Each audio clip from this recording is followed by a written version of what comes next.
em Brasília, 19 horas. Esta não é a Voz do Brasil, esse é o Papo de Respeito, gente. Boa noite, eu tava morrendo de saudade de vocês. Vamos chegar, porque hoje o papo é muito importante, muito, muito importante. Eu tô muito honrada, porque hoje vamos ter aqui a ministra Marina Silva, ministra do Meio Ambiente, conversando com a gente. Aliás, ministra do Meio Ambiente e Mudanças Climáticas, conversando com a gente um pouco sobre tudo isso que está acontecendo no planeta e principalmente aqui no Brasil. A gente vai conversar também com o ministro Valdez, que é o ministro da Integração Regional, responsável pela Defesa Civil no Brasil. Tá? Ele vai falar um pouquinho sobre todas as ações do governo federal. E eu vou ter a honra, gente, de receber aqui para me ajudar a fazer esse bate-papo com os dois ministros, o Muca. O Muca é um amigo super querido e eu vou falar um pouquinho, já vou chamar eles, vou chamar o Muca e os ministros. Eu queria falar para vocês, comecei já brincando de 19 horas aí.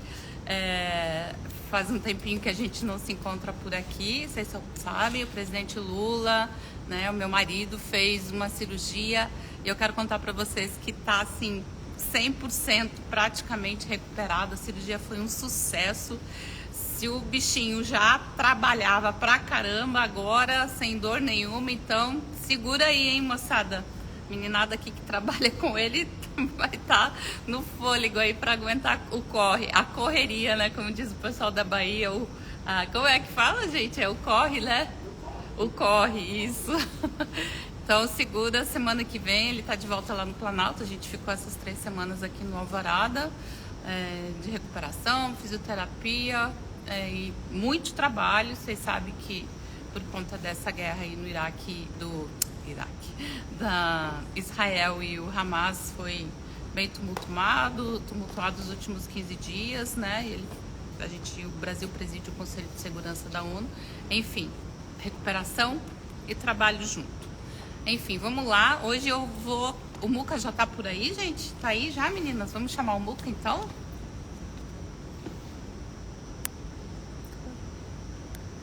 Falei rápido, né? Eu tava com saudade de ficar aqui conversando com vocês. A Moquinha tá entrando.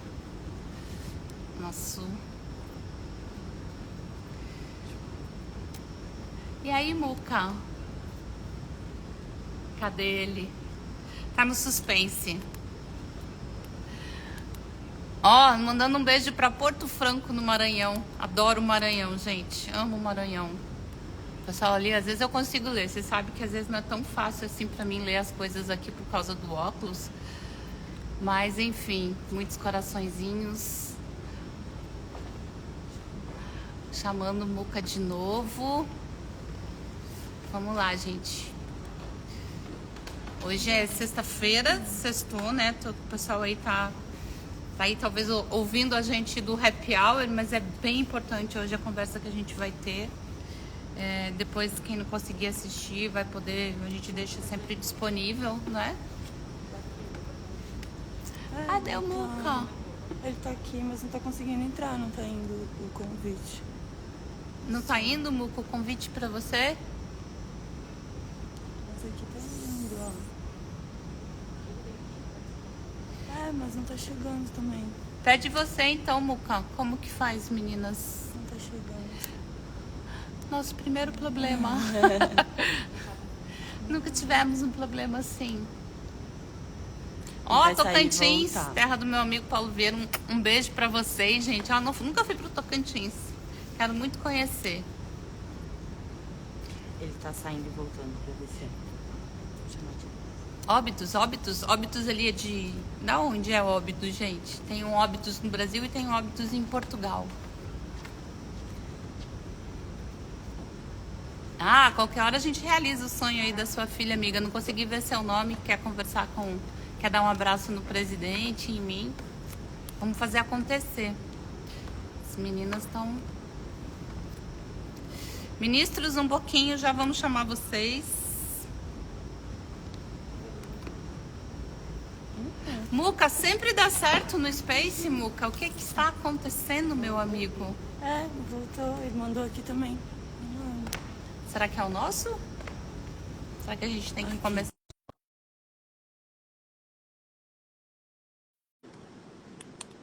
Ó, o pessoal tá perguntando como tá o presidente. Falei agora há pouco, né? Tá super bem, gente. Tudo bem, muito bem. 26. Ai! Aê!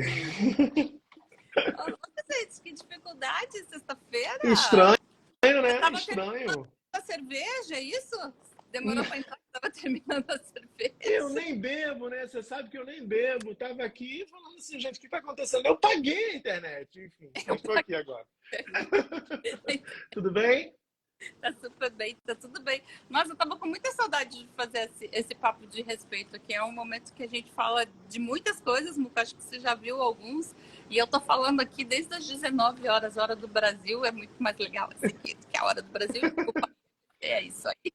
Mas a gente tá aqui hoje, Muca, eu tô muito feliz de você estar aqui, ter aceitado estar aqui com a gente hoje, esse convite para a gente conversar um pouquinho sobre, né, essas coisas muito malucas que estão acontecendo no nosso planeta e aqui no Brasil, né? Sim, Mas eu queria pois é. contar para vocês que eu conheci o Muca primeiro virtualmente. Acho que quase todo mundo que participa aqui comigo dos Influs, eu conheci primeiro virtualmente no Twitter, o Space do Muca. Eu sempre participo, né? Tô sempre lá. Não falo, mas tô sempre lá ouvindo ligadinha. O Muca travou. Tá travado, Muca. Ele caiu? É, não pagou a internet. Devo dizer. Eu não sei o que vamos fazer. Vai chamar os ministros, eu acho. Então vamos chamar os ministros. Enquanto isso, a gente vai tentar conectar o Muca aí. Depois eu falo um pouquinho com ele. Bom, vamos chamar a ministra Marina e o ministro Valdez.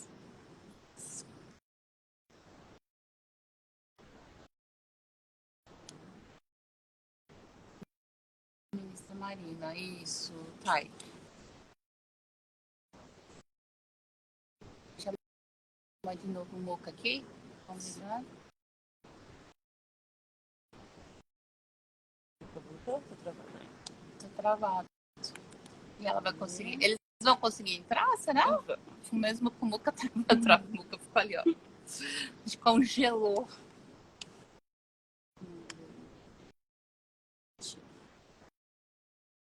Tô tentando ler aqui os comentários, gente. Pra todo mundo que tá mandando beijo, um beijo. Pra quem tá mandando ódio, um beijinho no ombro.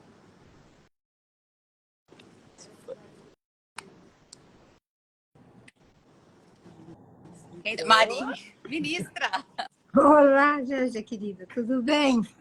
Como a gente tá aqui meio que com os probleminhas técnicos, o Muca, que é o nosso mediador aí, ele tá congelado ali na imagem, mas a gente vai começar aqui a conversar, ministra. Vamos chamar o ministro Valdez também, para ele já participar. O ministro tá na escuta, ministro?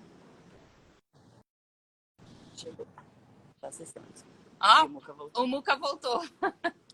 Muca, ó, quando você tava, eu chamei a ministra Marina para a gente começar, tá bom? Porque também hoje é sexta-feira, não quero tomar muito tempo de vocês, mas eu achei essa semana, por tudo que aconteceu, ministro, assim, no país. Ministro, boa noite. Boa noite, Ministro Valdez. Janja. Boa noite, minha colega Marina, Muca. Muca. Já temos os problemas aí técnicos já, todos nós. Então, eu estava contando aqui, ministro, que tudo que tem acontecido nas últimas semanas, no último mês, 2 meses, com relação a mudanças climáticas no Brasil, tudo que tem acontecido, muita chuva no sul, agora a seca na Amazônia, né? Incêndios. Eu falei assim, gente, a gente precisa fazer uma live para falar um pouco sobre isso, né? Sobre por que essas coisas estão acontecendo e como que a gente está enfrentando tudo isso. E também falar um pouquinho de responsabilidades de governo, responsabilidades individuais. Eu há muito tempo já queria, né, Marina, fazer uma para a gente falar sobre resíduos sólidos. Eu não esqueci, a gente vai falar sobre isso. É um tema que Sim, vamos falar sim. E aí, eu assim, para começar, eu queria falar um pouquinho das chuvas no sul que aconteceram, ainda estão acontecendo. A minha cidade, União da Vitória, está embaixo d'água, né? Eu tenho falado com algumas pessoas de lá, e assim, é incrível isso, né? E o norte com essa seca. Menina, assim, para começar, se a gente pudesse falar um pouquinho assim, do ponto de vista mais técnico mesmo, por que essas coisas estão acontecendo? Bem, boa noite a todos. Janja, é um prazer estar aqui com você. Obrigada pelo convite. Muito bom estar aqui com o Muca, com o meu colega Valdez. A gente tem andado esse Brasil inteiro, infelizmente, em situações de emergência climática, com eventos extremos em diferentes regiões do nosso país, Janja. No sul, a gente tem chuvas torrenciais e no norte nós temos uma seca extrema. Esses problemas todos, eles têm uma relação muito forte com a questão da mudança do clima. O clima da Terra mudou em função da emissão de gases de efeito estufa, pelo uso de petróleo, de carvão e de gás. Esse fenômeno ocorre intensamente desde a Revolução Industrial. O acúmulo desses gases foi fazendo com que houvesse uma mudança na temperatura da Terra. Nós já tivemos um aumento de 1,2 de temperatura média de graus Celsius de temperatura da Terra. A ciência está dizendo que nós não podemos ultrapassar 1,5 sob pena de agravarmos mais ainda essa situação. E pelo que se está fazendo hoje, desde a Eco 92, em 1992, nós vamos chegar a algo em torno de 2,5, de 2,2%, enfim, mudança de temperatura da Terra, de graus Celsius na temperatura média da Terra. E isso é devastador. Devastador porque esses eventos extremos eles vão se intensificar ainda mais. Nesse momento, Janja, nós temos o cruzamento de dois fenômenos, um natural e um causado pelo homem. O El Niño é um fenômeno natural que sempre aconteceu. Com a mudança da temperatura da Terra, com a mudança do clima, ele está sendo potencializado. Então, os cientistas acham que ele está ocorrendo com mais frequência, com mais intensidade. Nós temos o Brasil como uma situação exemplar. Nós começamos esse ano de 2023 com chuvas torrenciais avassaladoras na região amazônica e com seca na região sul. Nós estamos agora no processo inverso. É seca na região amazônica e chuvas na região sul. Ou seja, a mudança do clima está potencializando os fenômenos naturais. Infelizmente, os eventos extremos que estavam batendo a nossa porta, eles já entraram, arrebentaram com a nossa economia, destruíram vidas, e a gente não tem mais o direito de não agir como deve ser o procedimento de quem tem compromisso com a vida. É o trilho da adaptação emergencial e o trilho da adaptação estruturante.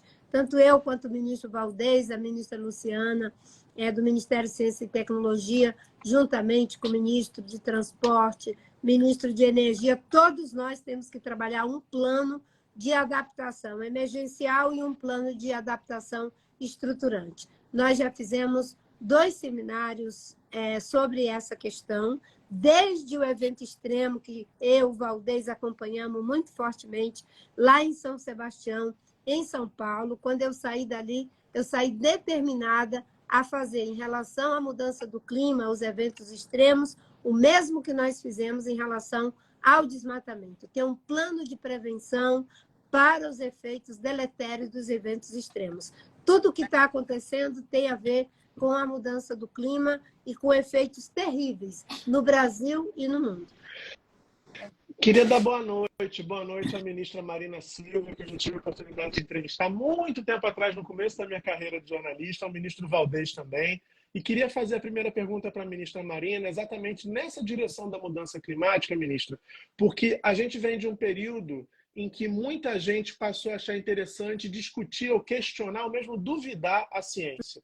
Eu acabei de fazer 43 anos e eu sou de uma geração em que a gente dizia que no Brasil não tinha furacão, não tinha ciclone, não tinha esses eventos, né, climáticos extremos. E a gente não pode, os jovens hoje em dia, mesmo nós mais velhos, não podemos mais dizer isso. Eu acho que essa é a maior evidência das mudanças climáticas. Como é que a gente pode atuar nessa frente enquanto governo, né, para poder, inclusive do ponto de vista político, o Brasil tem feito isso lá fora, convencer a comunidade internacional sobre a importância de uma mudança de comportamento coletiva dos governantes no que diz respeito a emissões, a marcos regulatórios, para a gente poder proteger, de fato, o meio ambiente, mas também como a gente pode atuar no ponto de vista interno, né, como sociedade, para poder fazer essas pessoas perceberem novamente que a gente tem a ciência, que a ciência pode ser uma aliada e que a gente ainda tem tempo, cada vez menos, mas para frear esse processo tão brutal das mudanças climáticas. Olha, Muca, eu acho que a gente pode atuar em várias frentes. Uma delas é essa frente que nós estamos atuando aqui agora. Eu quero parabenizar a nossa primeira-dama, a Janja, né, por essa iniciativa de trazer temas que às vezes são difíceis de serem traduzidos para a opinião pública e que nesses espaços você cria mais capacidade de compreensão, de simplificar, sem que isso seja uma perda de conteúdo. Então, é o debate da mudança de mentalidade.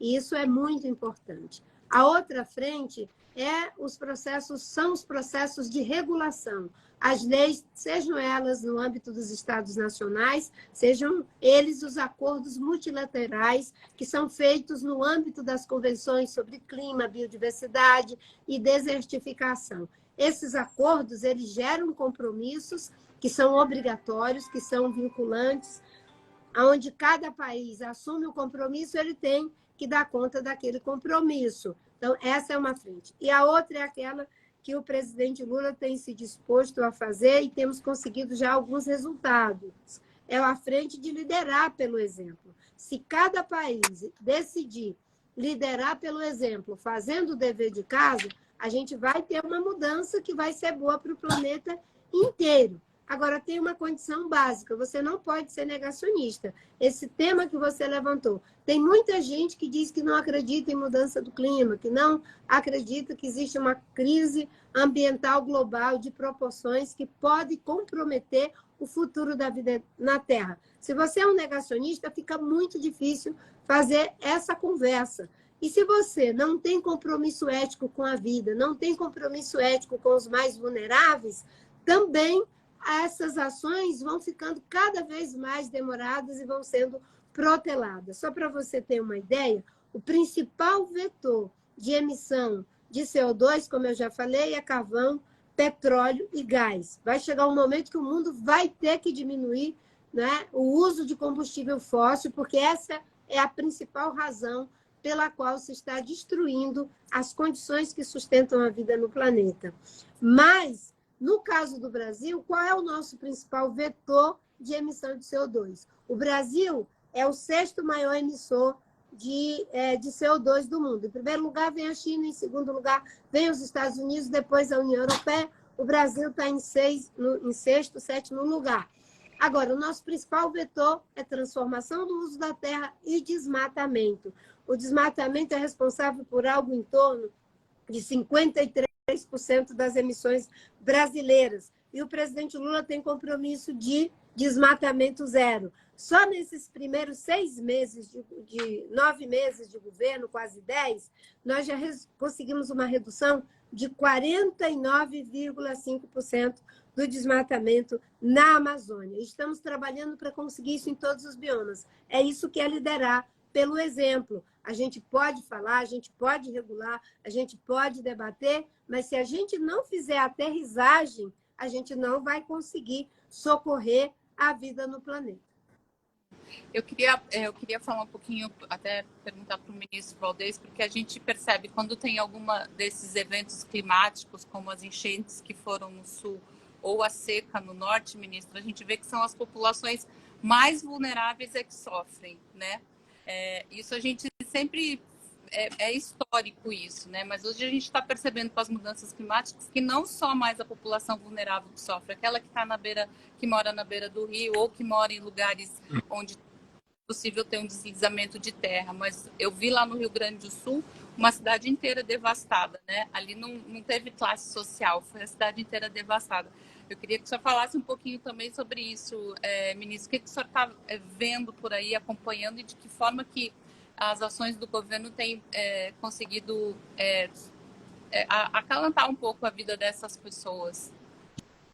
Janja, primeiro lhe cumprimentar, lhe parabenizar pela iniciativa de trazer esse tema, né, ao debate na sua live, né, cumprimentar o Muca e agradecer mais uma vez essa oportunidade aqui junto com a minha colega ministra Marina de dialogarmos sobre esse tema com alcance aí a milhares de internautas que certamente repercutirão, né, todo esse debate que nós estamos fazendo aqui. Então, parabéns mesmo, é muito importante mais e mais ambientes dessa natureza dar espaço a esse tipo de reflexão.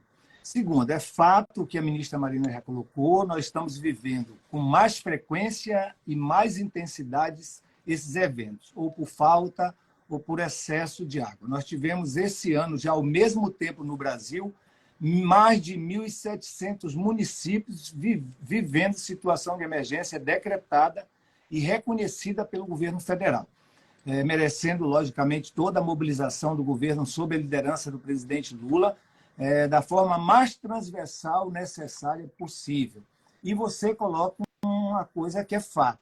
Posso dar os números da Amazônia. Nós já temos na Amazônia, neste momento, mais de 100 municípios em situação de emergência. 60 no Amazonas, 22 no Acre, 19 no Pará e 1 no Amapá. E tende a se agravar essa situação, porque o que tem de ocorrências mais frequentes, aí, mais próxima, né, desse período, foi de 2005, 10 e 15. E a ocorrência, nesse momento da estiagem, ela demonstra que será a estiagem mais agressiva de que essas outras que ocorreram. E tende a se estender até final de novembro. Há especialistas e monitoramento dizendo que isso chegue também muito fortemente em dezembro. E aí entra exatamente nesse assunto que você levantou.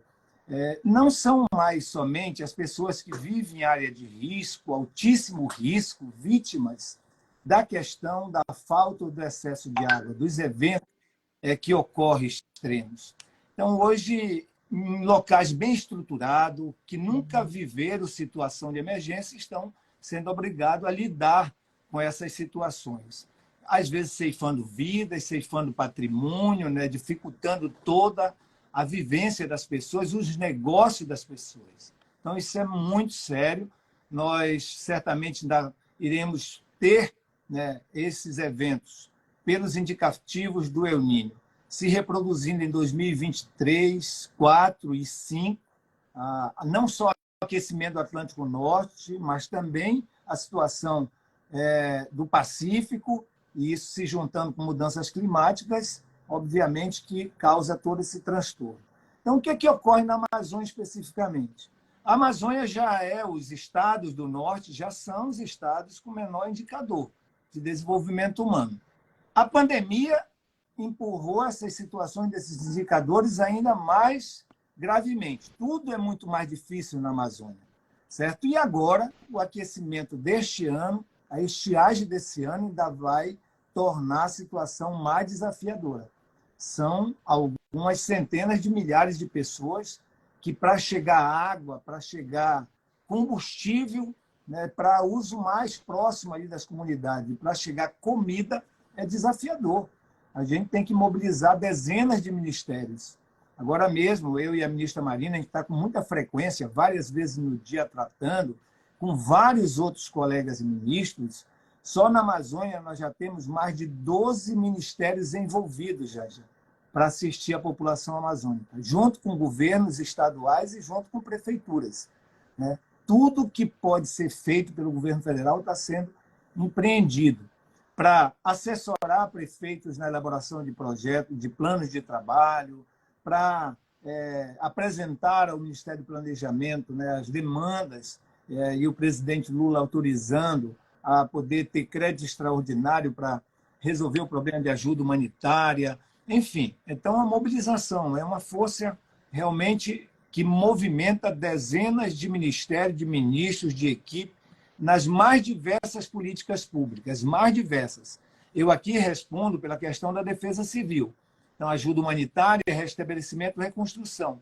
Mas o Ministério da Saúde está atuando fortemente, Ministério do Desenvolvimento Social, Ministério da Pesca e Aquicultura, Ministério do Meio Ambiente e a Marina, Ministério do Transporte, Ministério das Minas e Energias, que já tinha o monitoramento, o governo brasileiro faz isso, há 3, 4 meses atrás, conseguiu abastecer 167 sistemas isolados de energia para ter combustível ali, pelo menos por 60 dias. Mas se isso durar mais tempo, nós vamos ter problema também com esses sistemas isolados.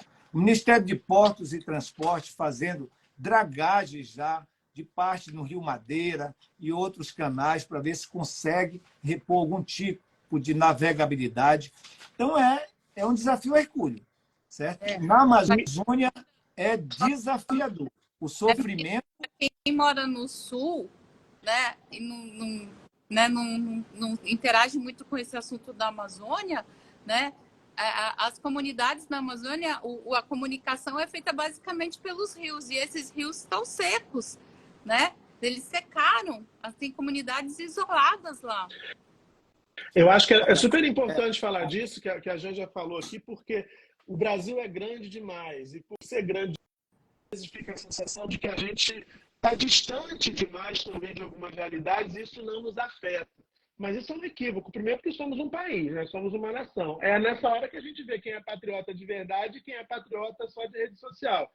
Todos somos pessoas, somos brasileiros numa mesma nação, estamos interligados. O que acontece no Amazonas nos afeta a todos. E eu vou trazer só um exemplo que, para quem está no centro-oeste, no sul, no sudeste, talvez possa ter a medida desse impacto. Todo mundo adora Black Friday, todo mundo adora comprar produto com desconto. Existem já muitas empresas, muitos fabricantes, indústrias com dificuldade de escoar sua produção para poder fazer chegar seus produtos a outras regiões do país, produtos vindos da Zona Franca de Manaus, exatamente por conta da seca desses rios. Então, quer dizer, se a gente não tiver a compreensão de que a questão realmente é estrutural, é estruturante, que a solução parte também de todos nós, da nossa mudança de comportamento, das escolhas que a gente vai fazer também na hora de votar, né? Na hora de escolher representantes que sejam ou não comprometidos com essa pauta. Estamos aqui com a ministra Marina, que tem a vida inteira falando dessa questão da sustentabilidade. Se a gente não vestir de fato essa carapuça que nos cabe a todos, a gente não vai encontrar uma saída, né? E eu queria ouvir do ministro Valdez também, Janja, já vou fazer a pergunta aqui. Que ações que o governo tomou diretamente para essas pessoas, as pessoas, sobretudo, menos favorecidas? A gente está falando de comunidades ribeirinhas, pessoas que estão isoladas, pessoas que não estão tendo acesso à alimentação, né? Eu vi imagens de lá, do Amazonas, muito chocantes, aquela fumaça tomando conta, encobrindo a paisagem até da capital, até de Manaus. As imagens são impressionantes. E, Muca, como eu disse inicialmente, são dezenas de ministérios e equipes mobilizadas. Nós fazemos um trabalho, por recomendação do presidente Lula, de muita aproximação. Então, nós fazemos um trabalho de aproximação presencial, eu mesmo e a ministra Marina, o vice-presidente. Eu estive no Rio Grande do Sul com a Janja. Então, a gente faz um trabalho de muita aproximação, de presença, de muito diálogo com as autoridades, com os empreendedores, com os trabalhadores, com os servidores, de muito diálogo com os prefeitos. Então, isso a gente faz ou nos utilizando da tecnologia, através do trabalho virtual, ou presencial, indo pessoalmente ou botando equipe. E não foi diferente no Rio Grande do Sul, em Santa Catarina, agora no Paraná. Hoje eu já fui ali em Minas Gerais, cheguei, já fizemos uma reunião com a bancada do Paraná, com os prefeitos, já tem agora todo um planejamento já montado para o estado do Paraná, e já tem aí dezenas de municípios também sofrendo, e do mesmo jeito para a Amazônia. Nós já reunimos com todas as bancadas, com os governos, com muitos prefeitos, já recepcionamos aqui inúmeros planos, eu tenho aqui alguns números, já do estado do Amazonas, nós já recepcionamos aqui 34 planos de trabalho, e olha que a gente ajuda a elaborar, né? Tem reunião junto com a bancada, com os prefeitos, com os técnicos das prefeituras, para orientar, para ser mais rápido. Esses planos, especificamente para a questão de alimento, de água, de combustível para transporte ali mais próximo das comunidades. né? Já aprovamos a maioria desses planos, agora já está saindo o recurso extraordinário que o presidente Lula está liberando e já começamos, na próxima semana, fazer os repasses diretamente para os municípios em relação a isso. Então, a Defesa Civil está atuando, isso é no Acre, é no Amapá, é no Pará já agora, é no Amazonas. Esperamos, né, há indicativo que isso vire também para Roraima, certo? Rondônia. Então, o Amapá pode crescer mais, porque há um indicativo que o norte e o leste da Amazônia começa a sofrer mais agora em novembro. Então, isso continua sendo desafiador e desafiador mais a capacidade de articulação do governo federal. E essa aproximação ela tem sido feita em todos os aspectos. É a melhor forma de trabalhar. Nós temos feito isso no Brasil inteiro. Às vezes até ficando na região por dias, né, junto com as equipes, porque a solidariedade, o engajamento, né, a empatia neste momento ajuda muito a vencer a burocracia, que ela é necessária. Nós não podemos passar por cima de nenhuma regra, né, mas não podemos permitir também que as regras sejam, né, desculpas para a gente, enquanto sistema federal, estadual e municipal, tenha dificuldade de atender a população. Então, o trabalho e a recomendação do presidente Lula é presença. Ele liga pessoalmente, ele pede para o vice-presidente reunir com os ministros. Nós fazemos checklist, aí a Marina, né, Marina? Checklist de providência que cada ministério deve adotar e ali dá um pacote de informações. No Amazonas, só o Amazonas, não estou falando nem dos outros estados, já foi anunciado aí 627 milhões de reais que, na transversalidade, né, diversas políticas públicas estão sendo dirigidas aos atingidos pela estiagem.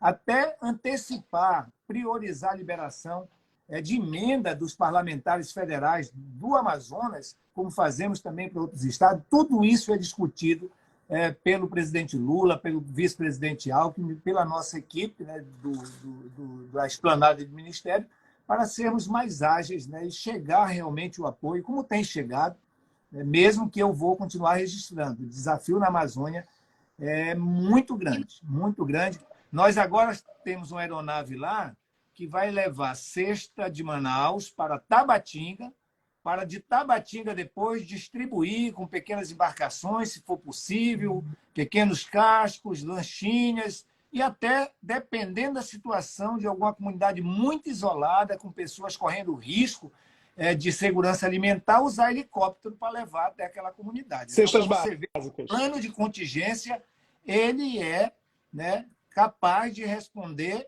à mobilização do que for necessário para assistir a população. E eu queria só lembrar, né, ministra Marina, que a questão da Amazônia e essa seca não atinge só o Brasil, né? A região amazônica, a Amazônia, ela faz parte de 8 países, né? A gente fez em Belém um de líderes amazônicos e essa é uma questão, a seca não está atingindo só a parte da Amazônia brasileira, está atingindo toda a Amazônia, né, ministra? Eu não sei como estão as conversas internacionais, mas acho que o Ministério deve estar conversando. Ministra, eu queria que a senhora falasse um pouquinho, porque eu vi essa semana muitas dúvidas sobre a questão, todo mundo ficou muito impactado com aquela fumaça em Manaus, né? E aí eu queria que a senhora contasse para a gente um pouquinho, aquela fumaça vem da onde, né? E também elencar responsabilidades, porque eu acho que a gente precisa falar um pouco sobre isso, porque eu vi muita gente cobrando do governo federal ações para a questão dos focos de incêndio, mas eu acho que tem responsabilidades que são individuais e tem outras responsabilidades que são dos municípios, do governo do estado, e que a gente também precisa falar sobre isso. Você fez uma pergunta muito importante, Janja, porque o problema das queimadas, primeiro para a gente entender, na Amazônia você não tem incêndios naturais. Todos os incêndios que acontecem na Amazônia são em função de desmatamento ou porque as pessoas atearam fogo para fazer a renovação de pastagem, entre aspas, né? O capim fica seco, as pessoas ateiam fogo, esperando que quando a chuva vier, isso vai fazer uma rebrota. Essas práticas, elas são nefastas ao meio ambiente, à saúde pública e à própria dinâmica econômica, Porque quando você coloca fogo várias vezes na mesma pastagem, o solo vai ficando cada vez mais pobre, mais enfraquecido. Aquela fumaça toda, ela acontece, seja pela prática das pessoas fazerem limpeza de terreno no período seco e até a fogo, seja pelas queimadas que estavam acontecendo ali na região metropolitana de Manaus.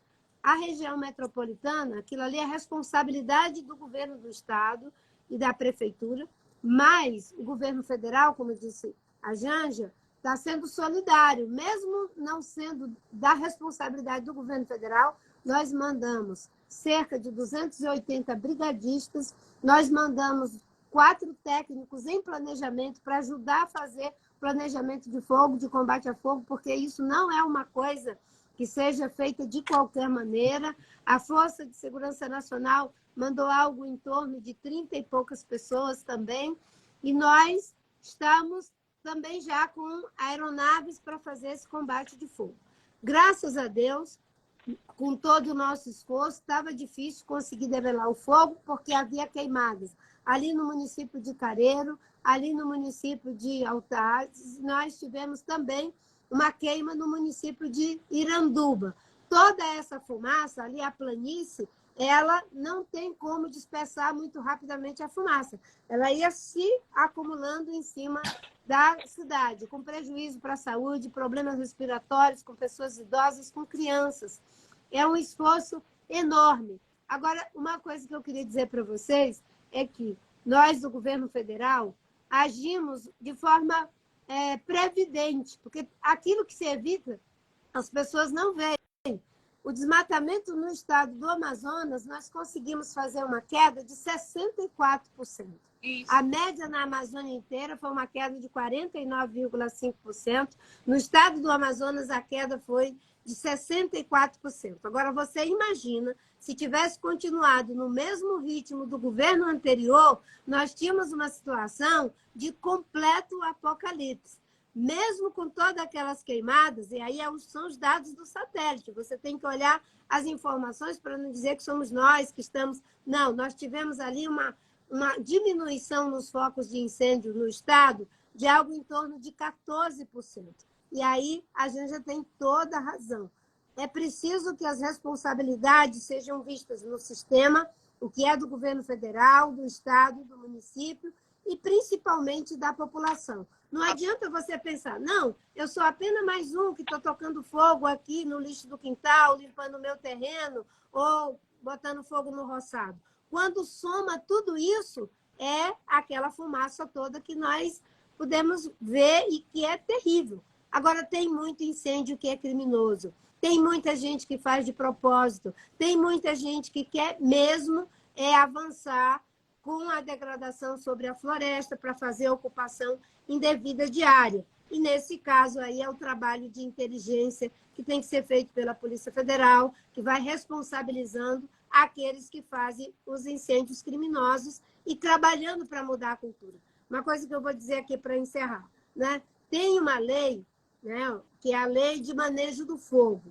Essa lei, esse PL, ele está pronto, com um relatório pronto para ser aprovado desde o início do ano. Eu já falei com vários parlamentares, já falei com o presidente Pacheco, já falei com os nossos líderes, para que deem celeridade à aprovação desse PL, porque ele ajudará a que a gente crie um sistema onde a gente vai fazendo cada vez mais o treinamento, seja das brigadas, da Defesa Civil, nos estados, treinando a população para evitar essa queima descontrolada, fazendo o manejo correto do fogo. E eu posso dizer para vocês, se não fosse a atitude do presidente Lula, do vice-presidente e do ministro Hélito, que cuidou do orçamento na época da transição, e nós do Ministério do Meio Ambiente, eu estava na transição, pedimos para que fizesse um aumento no orçamento do Ministério do Meio Ambiente. Se fosse o orçamento do governo anterior, nós estaríamos numa situação terrível. A PEC da transição aumentou o orçamento do Ministério em 19%, em comparação ao que existia. Nós contratamos mais de 3.000 brigadistas. Esses 3.000 brigadistas hoje estão espalhados no Brasil inteiro. São 9 estados em que nós estamos atuando concomitantemente. E aí eu quero dizer para vocês uma coisa, né? E a população cobra com justa razão, porque a população quer ver o efeito positivo, né? Não adianta. E o presidente Lula disse, olha, nesse momento não adianta a gente ficar dizendo, não é culpa de fulano. Vamos trabalhar, vamos socorrer a população, mas sem deixar de fazer esse processo pedagógico que a Janja falou. Todo mundo tem responsabilidade. Eu posso dizer para vocês que se não fosse esse trabalho previdente, nós estaríamos numa situação muito difícil. Nós tínhamos ali uma situação em que não havia planejamento para combate ao fogo, não havia planejamento para combate ao desmatamento, as terras indígenas sendo ocupadas pelo garimpo ilegal. E, nesse momento, a gente está trabalhando, buscando parceria com os estados, como disse o Valdez. O Valdez tem liderado esse processo, viu, Valdez? Parabéns. Cada um de nós tem responsabilidade, mas eu digo que você é o intensivista, né? Nós somos intensivistas do fogo. Você é intensivista quando tem a calamidade. Aí o Hélito chega com as cestas básicas. Eu fiquei, né, pensando, são 300.000 cestas básicas que terão que ser distribuídas. Isso é uma logística inimaginável na Amazônia, né? Um estado que tem 62 municípios, com cerca de 58 em situação de calamidade. Você tem que levar em grande quantidade para Tabatinga, para a Cabeça do Cachorro, e depois criar pequenos mecanismos de distribuição. É uma logística muito grande, né? E eu acho o seguinte, eu fico pensando, imagine num governo que não tivesse essa agilidade, esse compromisso, essa parceria, como é que a gente ia estar vivendo agora, né, nesses estados vulneráveis? Porque são os mais pobres que estão pagando o preço da mudança do clima. É isso que nós chamamos, Muca e Janja e querido Valdez, de justiça climática. Porque existe o racismo ambiental e a injustiça climática. O racismo ambiental, quem paga o maior preço? Os pretos, as pessoas pretas, as pessoas indígenas. Quem sofre a pior injustiça são as pessoas pobres. Os indígenas, eles não fizeram nada para ter esse problema, mas eles estão pagando o preço.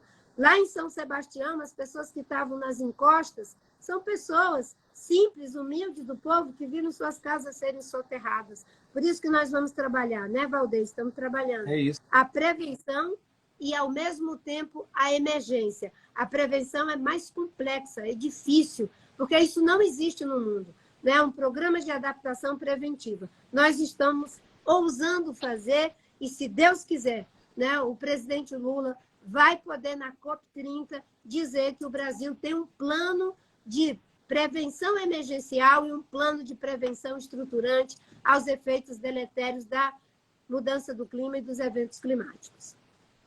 O Muca falou bem, né, Muca, dessa aproximação, né, dos espaços. O Brasil é muito grande. Como você consegue aproximar essas populações que estão tão longe, né, que têm realidades tão diferentes, mas que estão no mesmo país? Eu acho que em algum momento a gente precisa falar um pouco mais sobre isso, porque as pessoas, eu sempre falo que as pessoas precisam, o presidente Lula fala da questão que a gente precisa se indignar com algumas coisas, voltar a se indignar com algumas coisas, e eu acho que a gente precisa voltar a ser um povo mais solidário. O Brasil sempre foi um país, né, de uma população mais solidária, né, de amor ao próximo, e a gente precisa voltar a isso, sabe? E acho que a gente precisa falar mais sobre isso. Ministra, eu estava pensando aqui, do mesmo jeito que a gente se acostuma a ver, né? Hoje eu estava vendo a meteorologia lá, amanhã vai fazer sol, terça sol, depois chuva e tal. A gente tinha que popularizar talvez um pouco mais, que as pessoas vissem o controle que a gente faz das queimadas, da preservação disso, de como que a gente está combatendo, sabe? Eu não sei, eu sei que tem os institutos, isso, que tem os seus aparelhos todos lá, que aparece o satélite de imagem, mas de fato a gente não tem isso, né? De repente na televisão tem um pouco disso, né? Aparece lá a previsão do tempo, mas hoje no Brasil teve tantos focos, diminuiu tanto. A gente falar mais sobre isso, popularizar mesmo isso. Não sei, estou pensando aqui. Não, é uma boa ideia. Inclusive, eu já conversei isso com algumas organizações de comunicação, de que, como o CEMADEM, ele tem todo esse levantamento em termos da situação meteorológica do país e na iminência dos eventos extremos, isso pode ser um serviço também prestado, como foi prestado na Covid, por exemplo, né? Todo mundo era informado através dos meios de comunicação. Nós estamos fazendo esse sistema, o CEMADEM, ele já tem uma série histórica de 12 anos, em que eles já mapearam 1.038 municípios que são vulneráveis a eventos extremos. Dentro desses 1.038 municípios, só para você ter uma ideia, eles mapearam 40 mil pontos vulneráveis. Isso abrange cerca de 10 milhões de pessoas que podem estar, digamos, em situação de risco. O que é que nós estamos trabalhando, né? E o Valdez tem me ajudado muito, a Luciana, né, com a base tecnológica do CEMADEM, do INPE. Nós estamos trabalhando para que esses 1.038 municípios tenham um decreto, através de uma lei do presidente Lula, de emergência climática, para que a gente possa ter ações continuadas nesses municípios ao longo de décadas. Aí é criar linhas orçamentárias, fazer um trabalho em relação à encosta, área de drenagem, recuperação de mata ciliar, recuperação de reserva legal, fazer mudança, às vezes, no plano diretor, no código de postura da cidade. Na cidade de São Sebastião, para vocês terem uma ideia, né, o plano diretor não permite edificações verticalizadas até uma determinada altura. Só que as pessoas pobres moram nas encostas. Olha, se você não pode fazer cidades, bairros populares, né, verticalizados, você não vai ter, porque o espaço plano é muito pequeno. Então, como é um extremo climático e feito esse decreto, é possível haver essa mudança e você poder fazer assentamentos humanos que sejam verticalizados. Aí os programas da Minha Casa Minha Vida, já com adaptação para essas situações. Esse decreto, essa lei, vai ajudar também para que a gente não tenha que repetir a mesma forma de fazer as pontes ou de fazer as estradas. Por quê? A 866 diz, você tem que buscar o menor custo, pela lei de hoje, é claro, está correto, para economizar o orçamento público. Só que, às vezes, a economia custa muito caro, porque você vai fazer uma ponte em um rio que vai sofrer um impacto terrível, ainda, além do prejuízo da vida humana, você vai perder a ponte, vai ter que fazer de novo. Então, essas medidas, elas estão sendo trabalhadas internamente, são 9 ministérios, depois nós vamos levá-las para a Casa Civil, e a nossa expectativa é de que possamos ter esse plano. Já estamos trabalhando, viu, Jânio, com o Tribunal de Contas, com o Ministério Público, para que a gente crie sistemas de controle, de transparência, para evitar o mau uso dos recursos. Porque, como é emergência, você pode ter licitação mais célere. E, em alguns casos, algumas pessoas podem querer usar indevidamente os recursos, de forma não tão republicana. Então, transparência. E, por último, isso que você falou, Jorge, é importante ter esses sistemas de acompanhamento em tempo real do que está se fazendo. Nós temos o sistema PRODES, né? O Sistema de Detecção do Desmatamento, o Sistema DT, Sistema de Detecção do Desmatamento em Tempo Real. Agora, é em tempo quase real, porque o satélite ele faz essa varredura. Quando tem cobertura de nuvens, você não consegue ver o que está acontecendo lá embaixo, esses dados vão sendo consolidados e todo mês nós temos ali um dado consolidado do sistema DT. A cada ano nós temos o dado consolidado do sistema PRODES. Hoje nós já conseguimos identificar os focos de calor, as áreas de desmatamento e de degradação florestal. Mas tudo isso são observações técnicas científicas que não são fáceis de serem feitas, né, por uma pessoa, digamos assim, enfim, um cidadão, qualquer um de nós que não é técnico, fazer a leitura desses polígonos. Então, a gente está criando aqui no Ministério, né, uma sala de situação onde nós vamos estar olhando o tempo todo esses dados e traduzindo, ajudando a traduzir para a opinião pública. E o CEMADEM, o INPE, todos eles fazem um trabalho muito importante. E outros órgãos, o CENSIPAM, o CIVAN, todas essas estruturas nós utilizamos para formar aí as políticas públicas. Hoje nós fazemos política pública com base em evidência, e evidência da ciência moderna e a evidência da ciência das populações tradicionais, dos povos originários. E aí a minha amiga Soninha Guajajara, a gente trabalha muito juntas, porque essas comunidades têm saberes milenares associados aos recursos naturais que nos ensinam muito. Então, a gente tem uma diretriz no governo. Política ambiental é política transversal, integrada. Esses resultados que eu falei é fruto do PPCDAM. Trabalham 19 ministérios juntos, né? Claro que a coordenação política da Casa Civil, a coordenação executiva é do Ministério do Meio Ambiente. Nesse momento foi ação de comando e controle, mas aí o ministro Haddad já está vindo com o plano de transformação ecológica e o ministro Valdez está fazendo todo esse trabalho emergencial, mas ele também tem um papel fundamental no desenvolvimento regional, né? Isso, o Valdez, não é só a emergência, é como a gente cria um novo ciclo de prosperidade em cada uma dessas regiões. Ah, que ótimo. Gente, vamos encaminhando já. Não quero, sei que hoje é sexta-feira. Muca, queria que você desse um fecho aí na nossa live. Queria já antecipadamente agradecer a ministra Marina. E esse é um tema que a gente precisa falar mais, conversar mais sobre esse tema das mudanças climáticas, explicar mais a questão da Amazônia. A gente vai ter a COP30 em 2025 em Belém. A gente vai falar bastante sobre isso. Essa talvez seja a primeira live de muitas que vamos fazer para falar sobre isso, viu, ministra Muca e ministra? Eu acho muito importante a gente conseguir transformar todos os termos técnicos que às vezes a gente vê da academia, sabe, numa linguagem mais inteligível para que mais e mais pessoas possam compreender a importância, né, do que está acontecendo no mundo. Muquinha, está contigo para a gente fazer o fecho aqui dessa live. Agradecer o convite para poder estar aqui tendo essa conversa com vocês. Agradecer a ministra Marina Silva, o ministro Valdez também, e dizer para todo mundo que está acompanhando a gente que quando a ministra Marina fala da ideia de emergência, eu acho que isso é muito forte e é algo que a gente precisa internalizar. Eu concordo com a gente, diz que a gente precisa.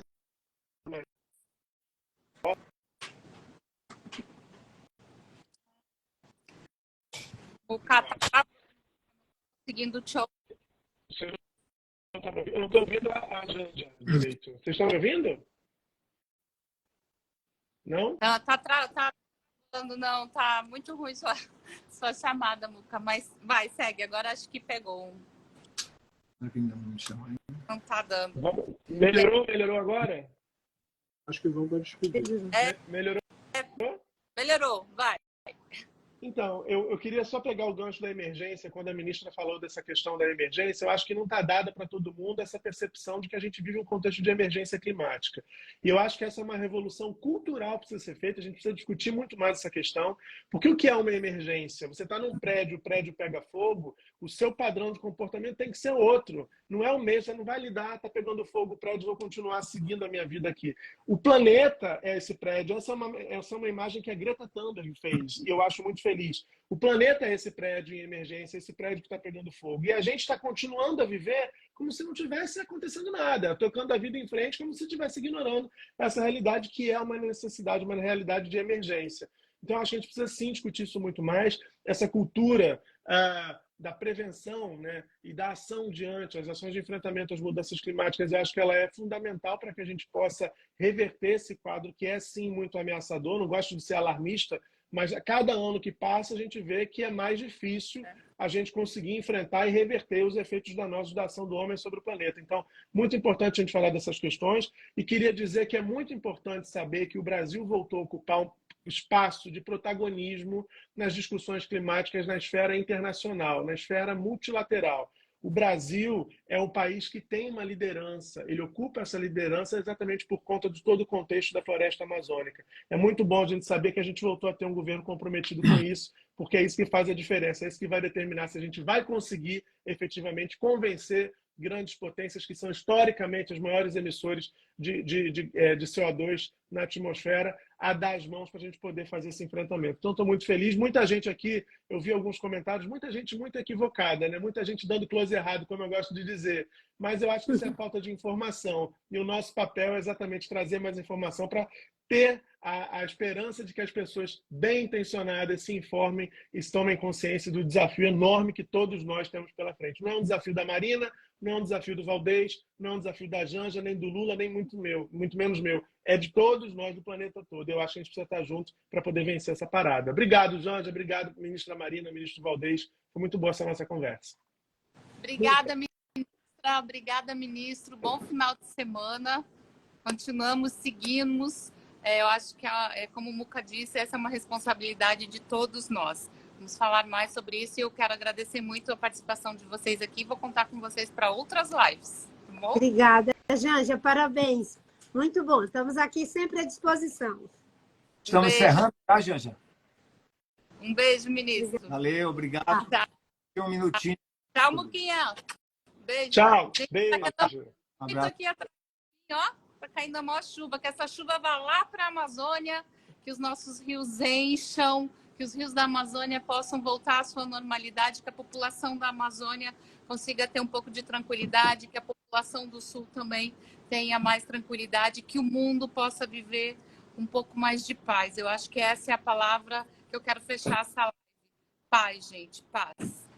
Um beijo grande, bom final de semana para todo mundo. E até o nosso próximo Papo de Respeito. Um beijo. Tchau, tchau. Tchau, tchau.